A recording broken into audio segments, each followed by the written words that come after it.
Hello guys, ayan guys, ako nagpre-prepare ako dahil pupunta kami ng bayan ni Kevin kasi nga bibili kami ng ulam niyan.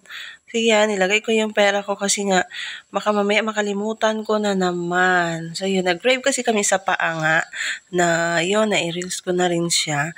So sabi ko, punta kami ng bayan para bumili ng ulam kasi nga yung ulam nga namin kanina ay tahong. Sabi ko para maiba naman ay bibili kami ng paa. Hindi ko alam bakit yun ang naisip ko. So yun nga guys, simula na ako mag voice over ngayon at mag video dahil nga para ma-invite tayo kay content monetization dahil nga ayan, ang dami ko nakikita sa Facebook na kumikita. So ngayon balik tayo dito sa pag-vlog. So yun guys, nagbiyahe na kami pabayan. Sumama nga pala sa amin si Sia kasi nga gusto niya daw mamasyal. So yan, malapit na kami doon sa aming pupuntahan. Yan, ilang minutes lang naman yung layo nito sa aming bahay. So dito na nga kami guys. Pagdating namin dito, nakita namin si Ma'am Rona.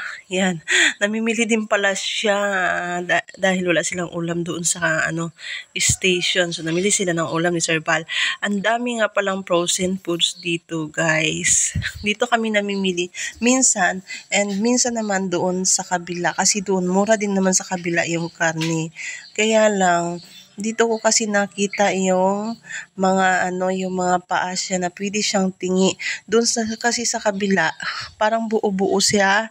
Hindi siya pwedeng itingi-tingi. Kaya sabi ko, doon kami bumili sa kabila. So, dito na nga kami. Yan. Ang daming frozen products dito, guys. Tingnan nyo. Akala naman ni Sia, ang laman niyan ay mga ice cream. Hindi niya alam na lahat yan ay frozen. Tinanong ko siya kung anong gusto niya. Sabi niya, ice cream. So yun guys, tingnan niyo. Dito kasi may nagtatadtad. Yung kagandahan dito, doon kasi sa kabila ay walang ganun, buo-buo lang siya. Kaya sabi ko, ay dito na din sa kabila kasi pwede tayong makabili ng tingi-tingi kasi nagpapabili sila 1/4, 1/2, o diba? And then pagkatapos namin doon sa frozen, pumunta naman kami dito sa sa Happy Go. Yan, tapos diretso na kami sa bahay. Nag-prepare na kagad ako ng aming lulutuing Adidas. So, yan na siya. Ako na nag-prepare kaya sabi ko, ako na yung magtitimpla. Yun naman si Kevin, pag nagtitimpla ako, ang dami-dami mga sinasabi. Sabi ko sa kanya, kung ganyan lang rin, ikaw na lang magluto. Ayaw niya rin. So, yan, para marinate siya. Tinanggalan ko siya ng mga ko dahil nga may cutics pa siya. At saka meron siyang kalyo. So, tinanggal ko siya, guys. Diba? Para mamaya ay malinis na siya. Tapos, i-marinate ko na siya. Yan, guys, minarinate ko na siya.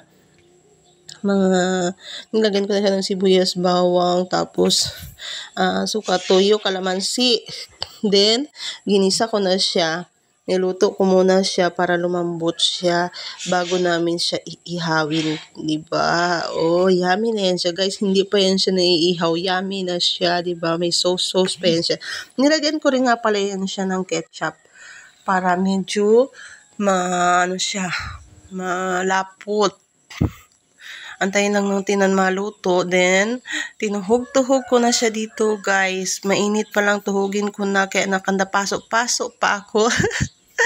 Pero sige lang, ka-excited na nga kami mag-ihaw habang ako nag-prepare dito. Si Kevin naman ay tudo na paypay doon. Kaya nag-prepare na rin siya ng iihawan namin sa labas.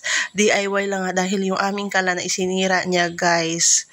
So, yan, tinuhog-tuhog ko. Bahala, magkabaliktad-baliktad. Ay, basta matuhog siya, di ba guys? So, yan nga, konti lang ang aming, pangtuhog. Kaya hindi ko alam, nakadawala na siguro pinaglaruan ng mga bata. Ito na lang naiwan. O, di ba? Talagang kung ikaw na magluluto. Kasi kung bibilhin natin ito sa palengke, ang mahal guys. Ang isang piraso nito, parang 15 pesos na ngayon or 10, di ko alam. Kasi ngayon barbecue dito is 20 pesos na. Sobrang mahal na. Kaya sabi ko, magawa na lang kami kaysa naman bibili pa kami. Next time naman na gagawin namin ay barbecue na. Sa ngayon, ito muna yung Adidas yung aming pinipare. Sunod na naman itong barbecue. Yan dahil nga nag-crave kami, di ba? So, next barbecue sabi ko kay Kimin para maiba naman. Yan, di ba? Okay, yan. Natuhog-tuhog ko na yan siya. Balang baliktad-baliktad. Mabilisan lang yan, guys. Kasi nga, yung gutom na yung mga bata. Kasi nga nakauwi kami ay hapon na dumaan kasi kami ng DIY. Kasi nga may tinignan sana ako doon. So, nagmamadali din nga kami dahil hina ako. Umalis din kami kaagad sa DIY.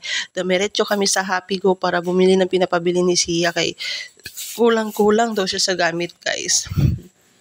Dahil natuhog-tuhog ko na yan, pwede na nating ihawin yan.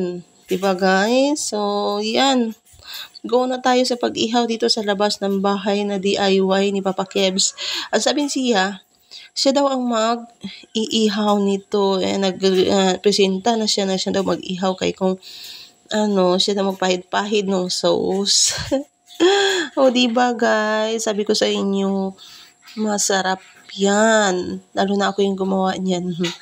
Sa susunod, kung gusto niyo pumunta dito, ay paghahainan ko kayo ng ganito, no? Masarap to. Lalo na aking minarinate yan at niluto bago ko siya iihawin. Talagang lasang-lasa yan dyan. Yung mga ingredients. Diba? Kung gusto niyo dumayo dito, okay. Gagawan ko kayo ng ganyan at gawing pulutan. Masarap din pang ulam. Depende sa'yo. So, may iba-iba tayong sausawan dito. Pero yung favorite ko na sausawan niya ay yung suka na may asin, na may asukal. So, diba? Si Sia na nag-prepare niyan. Tinuturuan ko na yan siya na magluto para matuto siya. And then, siya na rin nagpipresenta ng sarili niya na, Mama, ako na lang yan. O sige, ikaw na lang kahit saan yan. Pagluluto ng ulam, sa paghihiwa-hiwa ng mga halo, yan talaga maasahan na yung bata na yan. O diba?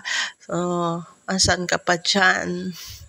Habang nagpe-prepare kami niyan, yan, prepare na rin namin yung kusina. Kaya sabi ko, pagkatapos nito kakain na kami. Mabilisan lang nga ito, guys. Kasi nga, gutom na nga kami at ginabi kami. So, yun, diba? Tingnan niyo yan. Talagang mapula-pula na siya. Ready na yan siya pang kain. Tapos bumili pa nga pala kami niyang ng pang-brush kasi wala kami makita doon. At nakalimutan din naman talaga namin yung brush na bumili doon sa bayan. Sabi ko, ito na lang na brush ang bilhin natin. Buti na lang din kila Mang Ben ay open pa yung yung kanilang tindahan. Ito na siya, guys. Ready to eat na siya, diba? Ang galing. Sabi ko sa inyo mabilisan lang talaga to siya. Thank you guys for watching.